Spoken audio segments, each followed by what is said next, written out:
সালামু আলাইকুম রহমতুল্লাহ কিতা খবর সব আছেন নিবালা। তো দেখতে পাড্ডা আমি একটা ভিডিও নিয়ে আইছি যে মশলা সাফাইরাম সিলিঙ্গো।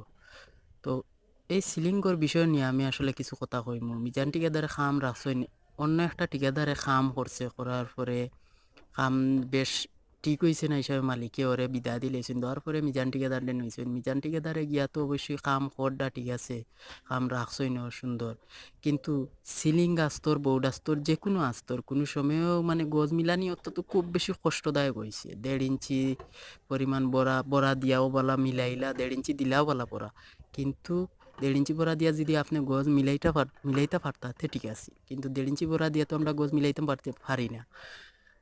আমি আসলাম আর খলিল ভাই আসলাম, আমরা ও হিসাব করবানি ওই যে 50 ফুট 60 ফুট একটা সিলিঙ্গ 1.5 বস্তা মশলা, 1 বস্তা 1.5 বস্তা মশলা খাইছে, বিশ্বাস করার মতো নাই। তো দোয়া করবা আমারে সবর সুন্দর করে কাম করার লাগিয়া, আর সবেও কাম সুন্দর করে করবা, সুন্দর করে করলে নাম ঠিকাদার হয় মিস্ত্রির হয় সবর নাম